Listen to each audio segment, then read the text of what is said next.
We are talking about the pushback from blue states, blue cities, who are clearly not hearing the mandate of the people, even within their own communities, that we want law, we want order, we want security, and they are fighting back against what they think is going to be a big threat, this big, bad, scary idea of mass deportations. And I think what a lot of times people think of, they think of these big butterfly nets, right?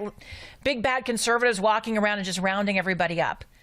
It has been made very clear by the incoming Trump administration. It's been made very clear by Tom Homan, who is the incoming border czar, that the priority here is to make sure that the people who are in here to do us harm, whether those are people who are in here because they have ideas of terror, or if they are just regular criminals bringing fentanyl into our country, trying to kill or rape our women and children, that those people have to go first. In fact, Tom Homan has been defending this stance very passionately, actually. Take a listen, cut 5. When we find somebody as a targeted enforcement operation, when they get arrested, they'll be detained. They have to be detained for a short while we get travel documents from their host country. Host country has to agree that, they're our national. We get travel documents. We get flight arrangements, flight agreements. So we're going to detain them for a little while. Sanctuary states said they're not allowing any detention facilities in their state.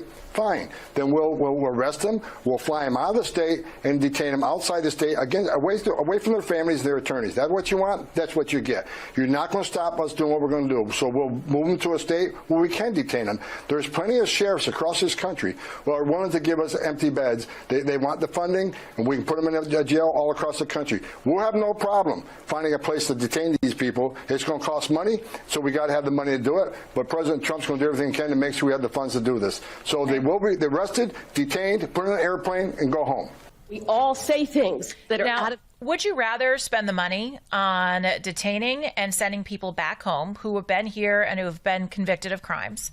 Or would you rather spend that money on people who can commit crimes and then just get pushed to different cities as a way to try to get them to not commit crimes again? I mean, it seems unbelievable that was literally the Biden administration's policy for illegal immigration. Not only did they throw the door open and they allowed for the sex trafficking, the drug trafficking, people who want to come over here and hatch terrorist plots or assassination attempts against President Trump using our southern border to walk in and out.